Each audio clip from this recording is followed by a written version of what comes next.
ಕೃಷ್ಣನಿಗೆ ಅರ್ಪಣೆ ಮಾಡುವಂತಹ ಒಂದು ವಿಶೇಷವಾದಂತಹ ದಿನ ಇಂದಿನ ದಿನ. ಹಾಗೆಯೇ ಪಾರಾಯಣವನ್ನು ಮಾಡಿದ್ದಲ್ಲ, ವಿಶ್ವ ಶಾಂತಿಗಾಗಿ ಪಾರಾಯಣವನ್ನು ಮಾಡಿರುವಂಥದ್ದು.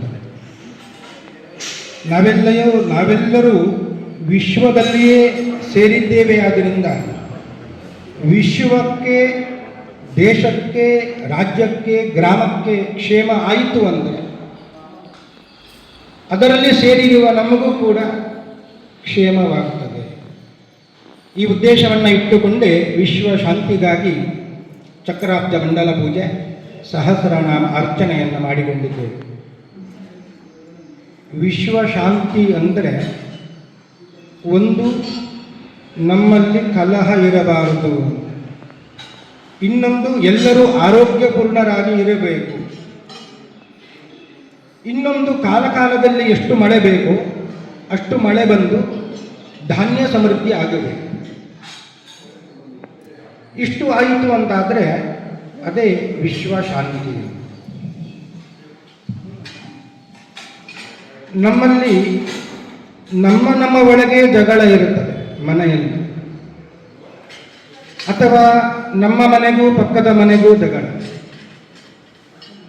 ಅಥವಾ ನಮ್ಮ ಮನೆಗೂ ನಮ್ಮ ಗ್ರಾಮದವರಿಗೂ ಜಗಳ, ಅಥವಾ ಗ್ರಾಮಕ್ಕೂ ರಾಜ್ಯಕ್ಕೂ ಕಲಹ, ಅಥವಾ ರಾಜ್ಯಕ್ಕೆ ಕಲಹ, ಅಥವಾ ದೇಶಕ್ಕೆ ಕಲಹ. ಒಟ್ಟಾರೆಯಾಗಿ ವಿಶ್ವದಲ್ಲಿಯೇ ಎಲ್ಲರೂ ಕೂಡ ಕಲಹದಿಂದಲೇ ಕೂಡಿದ್ದಾರೆ. ಅಂತಹ ಕಲಹ ಶಮನವಾಗಬೇಕು, ವಿಶ್ವ ಶಾಂತಿಯಾಗಬೇಕು ಅಂದರೆ ದೇವರ ಅನುಗ್ರಹ ಬೇಕು. ದೇವರ ಅನುಗ್ರಹ ಆಯಿತು ಅಂತಾದರೆ ನಮ್ಮಲ್ಲಿ ಕಲಹ ಇಲ್ಲ, ಕ್ಷೇಮವಾಗಿ ಸೌಖ್ಯದಿಂದ ಶಾಂತಿಯುತರಾಗಿ ಜೀವನವನ್ನು ಮಾಡಬಹುದು. ಆ ಕಾರಣದಿಂದ ಇವತ್ತು ವಿಷ್ಣು ಸಹಸ್ರನಾಮ ಅರ್ಚನೆ, ಪಾರಾಯಣ, ಚಕ್ರಾಬ್ಜ ಮಂಡಲ ಪೂಜೆಯನ್ನು ಮಾಡಿರುವಂಥದ್ದು. ಇನ್ನೊಂದು ಮುಖ್ಯವಾದ ಉದ್ದೇಶ ಆರೋಗ್ಯ ಪ್ರಾಪ್ತಿ. ಜಗದ್ಗುರುಗಳಾದಂತಹ ಶ್ರೀಮನ್ ಮಧ್ವಾಚಾರ್ಯರು ಒಂದು ಕಡೆ ಹೇಳ್ತಾ ಇದ್ದಾರೆ, ಸಹಸ್ರನಾಮದ ವ್ಯಾಖ್ಯಾನ ಯಾವುದು ಅಂದರೆ ಅದು ಬೃಹತಿ ಸಹಸ್ರ ಮಂತ್ರ. ಬೃಹತಿ ಸಹಸ್ರ ಮಂತ್ರಕ್ಕೂ ವಿಷ್ಣು ಸಹಸ್ರನಾಮಕ್ಕೂ ಬಹಳ ಹತ್ತಿರದ ಸಂಬಂಧ. ಬೃಹತಿ ಸಹಸ್ರಕ್ಕೂ ನಮ್ಮ ಶರೀರಕ್ಕೂ ಇನ್ನಷ್ಟು ಹತ್ತಿರದ ಸಂಬಂಧ. ನಾವೆಲ್ಲ ಆರೋಗ್ಯಪೂರ್ಣರಾಗಿ ಇರಬೇಕು ಅಂದರೆ ಬೃಹತಿ ಸಹಸ್ರನಾಮವನ್ನು ಪಾರಾಯಣ ಮಾಡಬೇಕು.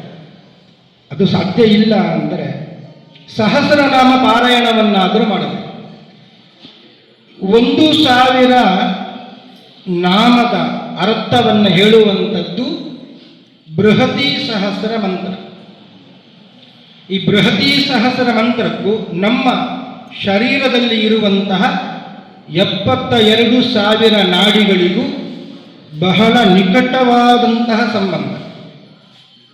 ಹೇಗೆ ಅಂದರೆ ಬೃಹತಿ ಅಂದರೆ ಅದು ಛಂದಸ್ಸಿಗೆ ಹೆಸರು. ಗಾಯತ್ರಿ ಅಂತ ನಾವು ಜಪವನ್ನು ಮಾಡ್ತೇವೆ. ಈ ಗಾಯತ್ರಿ ಮಂತ್ರದಲ್ಲಿ 24 ಅಕ್ಷರಗಳು ಇವೆ. 24 ಅಕ್ಷರಗಳು ಇರುವಂತಹ ಛಂದಸ್ಸಿಗೆ ಹೆಸರು ಗಾಯತ್ರಿ ಎಂಬುದಾಗಿ. ಇನ್ನು 4 ಅಕ್ಷರ ಹೆಚ್ಚಾಯಿತು, ಉಷ್ಣಿಕ್ ಅಂತ ಹೆಸರು, 28 ಅಕ್ಷರ. 32 ಅಕ್ಷರದ ಮಂತ್ರಕ್ಕೆ ಹೆಸರು, ಛಂದಸ್ಸಿಗೆ ಹೆಸರು ಅನುಷ್ಠುಪ್ ಛಂದಸ್ಸು.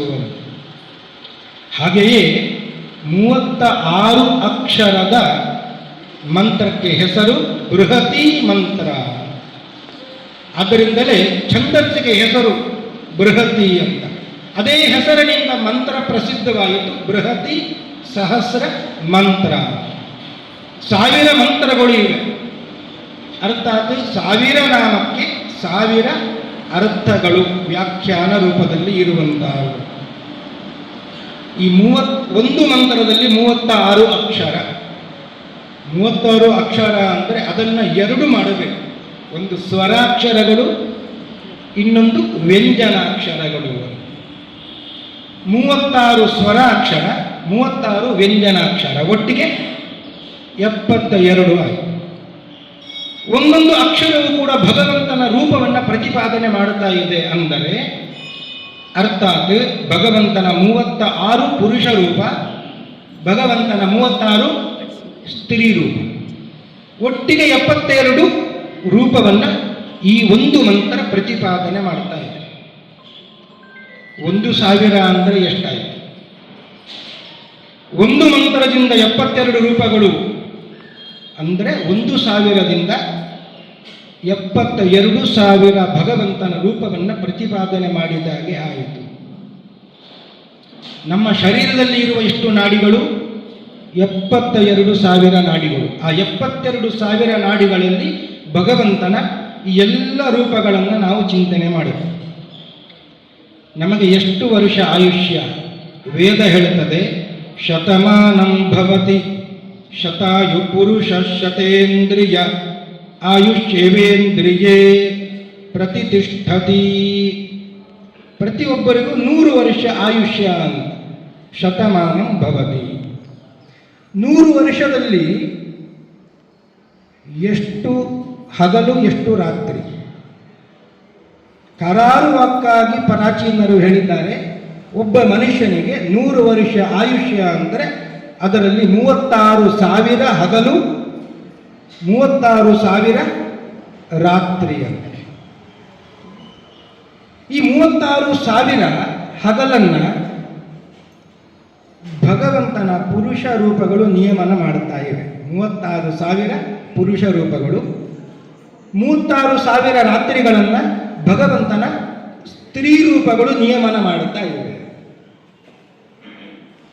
ನಮ್ಮ ಶರೀರದಲ್ಲಿ ಇರುವಂಥದ್ದು 72,000 ನಾಡಿಗಳು.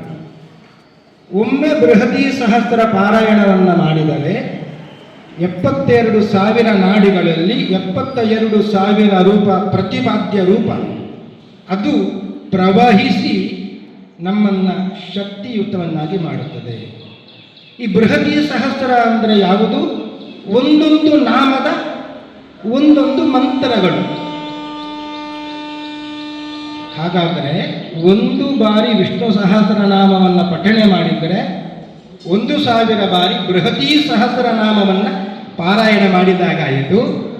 ಒಂದು ಬಾರಿ ಸಹಸ್ರನಾಮವನ್ನು ಪಾರಾಯಣ ಮಾಡಿದರೆ ನಮ್ಮ ಶರೀರದಲ್ಲಿ ಇರುವಂತಹ 72,000 ನಾಡಿಗಳನ್ನು ನಿಯಮನ ಮಾಡುವಂತಹ ಭಗವಂತನ 72,000 ರೂಪಗಳನ್ನು ಅನುಸಂಧಾನ ಮಾಡಿದಾಗೆ ಆಯಿತು. ಆದ್ದರಿಂದ ಶರೀರದಲ್ಲಿ ಯಾವುದೇ ರೋಗೋಪದ್ರವಗಳು ಇದ್ದರೂ ಅದೆಲ್ಲವೂ ಕೂಡ ಭಗವಂತ ನಿವೃತ್ತಿ ಮಾಡಿ ಆರೋಗ್ಯವನ್ನು ಕೊಡ್ತಾನೆ. ಸ್ತುವನ್ನಾಮ ಸಹಸ್ರೇಣ ಜ್ವರಾನ್ ಸರ್ವಾನ್ ವ್ಯಪೋಹತಿ. ವಿಷ್ಣು ಸಹಸ್ರಮೂರ್ಧಾನಂ ಚರಾಚರಪತಿಂ ಪ್ರಭುಂ. ಭಗವಂತನ 1,000 ವಿಷ್ಣು ನಾಮವನ್ನು ಹೇಳಿಕೊಂಡು ಯಾರು ಸ್ತೋತ್ರವನ್ನು ಮಾಡಿಕೊಂಡು ಅರ್ಚನೆಯನ್ನು ಮಾಡುತ್ತಾರೋ, ಸ್ತುವನ್ ನಾಮ ಸಹಸ್ರೇಣ ಜ್ವರಾನ್ ಸರ್ವಾನ್ ವ್ಯಪೋಹತಿ. ಎಲ್ಲ ಜ್ವರಬಾಧೆಗಳು, ಜ್ವರ ಅಂತ ಮಾತ್ರ ಅಲ್ಲ, ಶರೀರದಲ್ಲಿ ಗೊತ್ತಿರುವಂತಹ ಕಾಯಿಲೆ, ಗೊತ್ತಿಲ್ಲದೇ ಇರುವಂತಹ ಕಾಯಿಲೆ, ಜ್ಞಾತ ಅಜ್ಞಾತ ಸಮಸ್ತ ರೋಗೋಪದ್ರವಗಳು ಕೂಡ ಎಲ್ಲವೂ ಕೂಡ ಪರಿಹಾರವಾಗ್ತದೆ.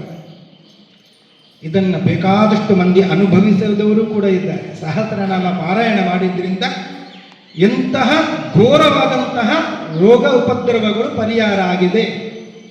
ಇದು ಬೇಕಾದಷ್ಟು ಅನುಭವಕ್ಕೆ ಕೂಡ ನಮಗೆ ಬಂದಿದೆ. ಆದ್ದರಿಂದಲೇ ಸಹಸ್ರನಾಮ ಪಾರಾಯಣ ಅದು ರೋಗವನ್ನು ಪರಿಹರಿಸಿ ಆರೋಗ್ಯವನ್ನು ಕೊಡುವಂಥದ್ದು ಮತ್ತು ಪಾಪ ಕೂಡ ಪರಿಹಾರವಾಗುತ್ತದೆ. ಜಗಳ ಇಲ್ಲ, ಕಲಹ ಇಲ್ಲ ಅಂಥದ್ದನ್ನು ಕೂಡ ಮಾಡುವಂತಹ ಸಾಮರ್ಥ್ಯ ಭಗವಂತನ ನಾಮಕ್ಕೆ ಇದೆ. ನಾಮನೋಸ್ತಿ ಯಾವತೀ ಶಕ್ತಿ ಪಾಪ ನಿರ್ಹರಣೆ ಹರೇ ತಾವತ್ ಕರ್ತುಂ ನ ಶಕ್ತೋಕ್ತಿ ಪಾತಕಂ ಪಾತಕೀ ಜನ.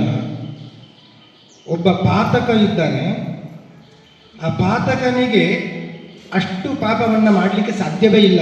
ಒಂದು ನಾಮವನ್ನು ಹೇಳಿದರೆ ಅಷ್ಟು ಪಾತಕಗಳು ಪರಿಹಾರವಾಗಿ ಬಿಡುತ್ತದೆ. ಅದು ಭಗವಂತನ ನಾಮ ಆ ಭಗವಂತನ ನಾಮಕ್ಕೆ ಅಷ್ಟು ಒಂದು ಶಕ್ತಿ. ಅದು ಕೂಡ ಶ್ವೇತ ಪದ್ಮ, ಬಿಳಿಯಾದಂತಹ ಪದ್ಮವನ್ನು ರಚನೆ ಮಾಡಿ ಅದರ ನಂತರದಲ್ಲಿ ವೃತ್ತತ್ರಯಂ, ಮೂರು ವೃತ್ತಗಳು ಕೂಡ ಸತ್ವ, ರಜಸ್ಸು, ತಮಸ್ಸು, ಈ ಮೂರು ಗುಣಾತ್ಮಕವಾದದ್ದು. ಅದರ ನಂತರದಲ್ಲಿ ಚಕ್ರಂ, ಪದ್ಮಂ ವೃತ್ತತ್ರಯಂ ಚಕ್ರಂ. ಚಕ್ರ ಅಂದರೆ ಷಟ್ಟಿ ಚಕ್ರ ಅಂತ 6 ಕಡೆ ತ್ರಿಕೋಣಾಕಾರ ಬರಬೇಕು.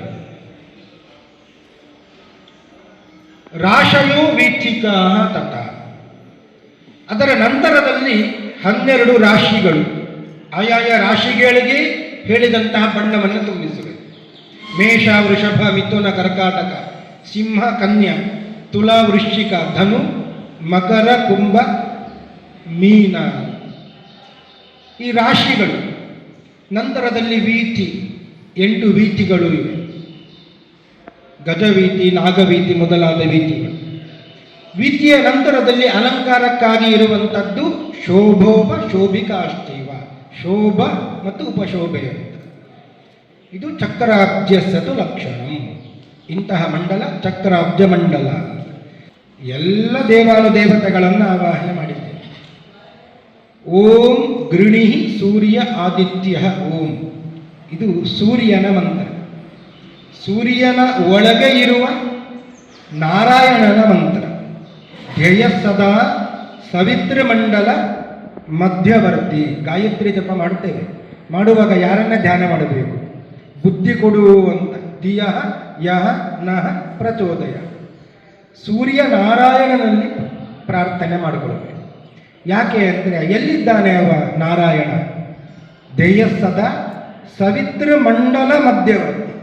ಸವಿತೃಮಂಡಲದ ಒಳಗೆ ಇದ್ದಾನೆ. ಸರಸಿದಾಸನ ಸನ್ನಿವಿಷ್ಟ, ಕಮಲದ ಆಸನದಲ್ಲಿ ಕುಳಿತಿದ್ದಾನೆ. ಅಂತಹ ಸೂರ್ಯ ನಾರಾಯಣನನ್ನು ನಾವು ಹೇಗೆ ಪ್ರಾರ್ಥನೆ ಮಾಡಿಕೊಳ್ಳುತ್ತೇವೋ ಗಾಯತ್ರಿ ಜಪವನ್ನು ಮಾಡಿ, ಅದೇ ರೀತಿಯಾಗಿ ಚಕ್ರಾಬ್ಜ ಮಂಡಲದ ಮಧ್ಯದಲ್ಲಿ ಶಿಂಶುಮಾರ ರೂಪಿ ಭಗವಂತನ, ವಿಶೇಷವಾಗಿ ಸೂರ್ಯ ನಾರಾಯಣನ ಆವಾಹನೆಯನ್ನು ಮಾಡಬೇಕು. ನಂತರದ ಪದ್ಮದಲ್ಲಿ ಭಗವಂತನ ಅಷ್ಟಶಕ್ತಿಗಳನ್ನು, ನಂತರದ ವೃತ್ತದಲ್ಲಿ ಇಚ್ಛಾಶಕ್ತಿ, ಕ್ರಿಯಾಶಕ್ತಿ, ಜ್ಞಾನಶಕ್ತಿಯನ್ನು, ನಂತರದಲ್ಲಿ ಸಂವತ್ಸರ ಅಧಿಪತಿ ದೇವತೆಗಳನ್ನು, ನಕ್ಷತ್ರ ಅಧಿಪತಿ ದೇವತೆಗಳನ್ನು, ಯೋಗ, ಕರಣ, ವಾರ, ತಿಥಿ ಅಧಿಪತಿ ದೇವತೆಗಳನ್ನು, ಒಟ್ಟಾರೆಯಾಗಿ ಕಾಲಾಭಿಮಾನಿ ದೇವತೆಗಳನ್ನು ಆವಾಹಿಸಿ ಅರ್ಚನೆ ಮಾಡುವಂತಹ ಪೂಜೆ ಅದೇ ಚಕ್ರಾಬ್ಜ ಮಂಡಲ ಪೂಜೆ. ಅಂತಹ ಪೂಜೆಯನ್ನು ಎಲ್ಲರೂ ಸೇರಿಕೊಂಡು ಒಬ್ಬರು ಇಬ್ಬರು ದೇವರಲ್ಲಿ ಪ್ರಾರ್ಥನೆ ಮಾಡಿದರೆ ದೇವರು ಬೇಗ ಬರುವುದಿಲ್ಲ. ಎಲ್ಲರೂ ಸೇರಿ ದೇವರಲ್ಲಿ ಪ್ರಾರ್ಥನೆ ಮಾಡಿಕೊಂಡಾಗ ದೇವರು ಬೇಗ ಕ್ಷಿಪ್ರವಾಗಿ ಅನುಗ್ರಹ ಮಾಡ್ತಾರೆ. ಅದರಿಂದಲೇ ಒಂದು ಮಾತು, ಸಂಘೇ ಶಕ್ತಿ ಕಲೌ ಯುಗೆ. ಕಲಿಯುಗದಲ್ಲಿ ಸಂಘ ಶಕ್ತಿಗೆ ಹೆಚ್ಚು ಬಲ. ಎಲ್ಲರೂ ಒಟ್ಟಾಗಿ ದೇವರಲ್ಲಿ ಪ್ರಾರ್ಥನೆ ಮಾಡಿಕೊಂಡಾಗ ದೇವರು ಬೇಗ ಒಲಿತಾರೆ. ಈ ಬಾರಿ ಬಹಳಷ್ಟು ಮಂದಿ ಕೂಡಿಕೊಂಡು ಪಾರಾಯಣವನ್ನು ಮಾಡಿರುವಂಥದ್ದು, ಅದು ಬಹಳ ವಿಶೇಷ. ಆ ಪಾರಾಯಣದ ಸಮರ್ಪಣೆಯಲ್ಲಿಯೂ ಕೂಡ ಬಹಳಷ್ಟು ಮಂದಿ ಸೇರಿಕೊಂಡು ಶ್ರದ್ಧೆಯಿಂದ, ಭಕ್ತಿಯಿಂದ ದೇವರಿಗೆ ಅದನ್ನು ಸಮರ್ಪಣೆಯನ್ನು ಚಕ್ರಾಬ್ಜ ಮಂಡಲ ಪೂಜೆಯನ್ನು ಮಾಡುವ ಮೂಲಕವಾಗಿ ಮಾಡಿರುವಂಥದ್ದು.